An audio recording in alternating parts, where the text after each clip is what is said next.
प्याज टमाटर महंगा है तो खाना बंद कर दीजिए, नौकरी नहीं है तो लोन ले लीजिए और रुपया कमज़ोर नहीं हो रहा है बल्कि डॉलर मजबूत हो रहा है।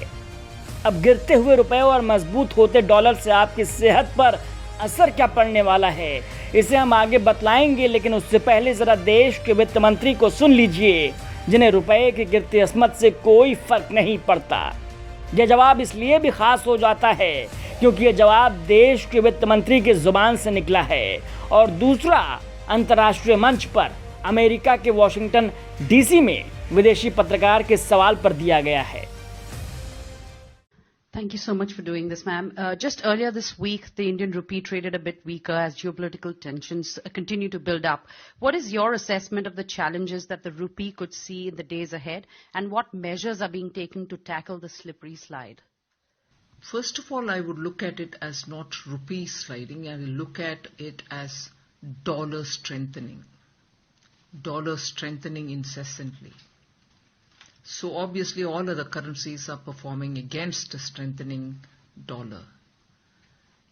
And I'm not talking technicalities, but it is a matter of fact that India's rupee probably has withstood this dollar, rates going up, the exchange rate in favor of dollar strengthening is there, and I think Indian rupee has performed much better than many other emerging market currencies.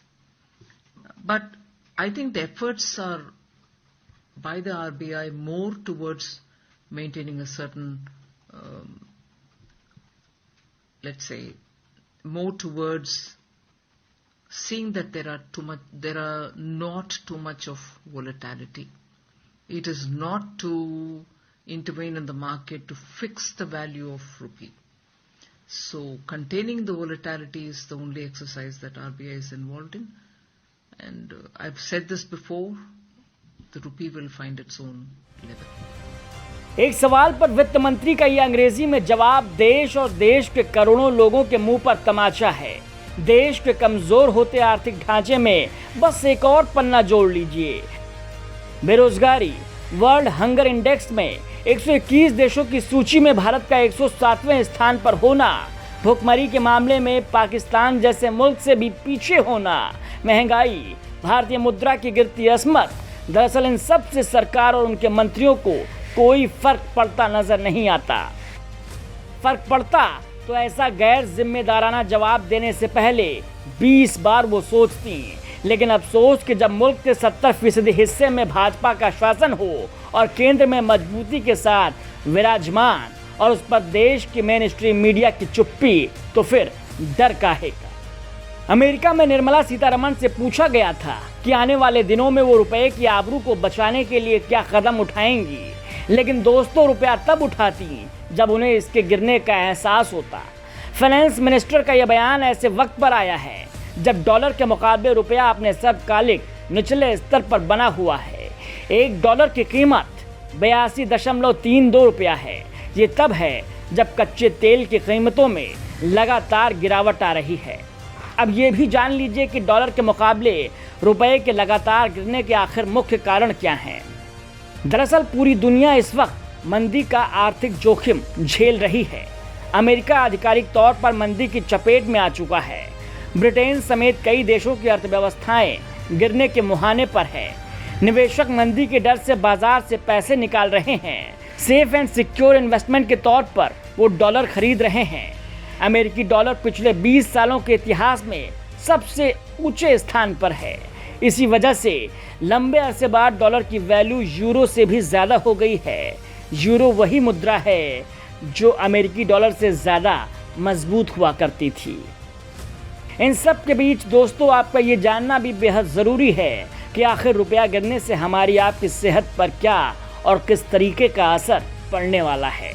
मान लीजिए कि अगर आपका परिजन किसी अन्य देश में पढ़ाई कर रहा है और आप उसे भारत से पैसे भेज रहे हैं, ऐसी स्थिति में आपको नुकसान होने वाला है। चूँकि अमेरिकी डॉलर को ग्लोबल करेंसी का दर्जा प्राप्त है और ये लगातार मजबूत हो रहा है, ऐसे में आप जो रुपए भेजेंगे वो डॉलर में कन्वर्ट होने पर कम वैल्यू का रह जाएगा। इस वजह से आपको अब पहले की तुलना में ज़्यादा रुपए भेजने होंगे। वहीं अगर आपका कोई परिजन या फिर रिश्तेदार किसी अन्य देश से आपको पैसे भेजता है तो आपको फ़ायदा होने वाला है। भेजी गई वही पुरानी रकम में अब आपको ज़्यादा रुपए मिलेंगे। अगर आप कारोबार करते हैं तो असर इस बात पर निर्भर करेगा कि आपका बिजनेस इंपोर्ट बेस्ड है या फिर एक्सपोर्ट बेस्ड। एक्सपोर्ट करने वालों को कमज़ोर रुपए से फ़ायदा होने वाला है, जबकि इंपोर्ट करने वालों को अब पुरानी मात्रा में ही माल मंगाने के लिए ज़्यादा रुपए भरने होंगे। कमज़ोर रुपए से विदेश में घूमना, विदेश की यूनिवर्सिटी से पढ़ाई करना या फिर विदेश से ली गई किसी अन्य सेवा के खर्च पर अतिरिक्त भुगतान करना पड़ता है। पहले डॉलर सस्ता था तो कम रुपए देने पड़ते थे और अब डॉलर महंगा है तो ज़्यादा रुपए देने पड़ेंगे। इतना ही नहीं, ज़रूरत पूरा करने के लिए भारत में बड़ी मात्रा में पेट्रोलियम प्रोडक्ट, मोबाइल फ़ोन, खाने का तेल, दलहन, सोना चांदी, रसायन और उर्वरक का भी आयात करते हैं। यानी रुपया कमज़ोर होने से ये सभी चीज़ें महंगी हो गई हैं। Bureau report, news 18।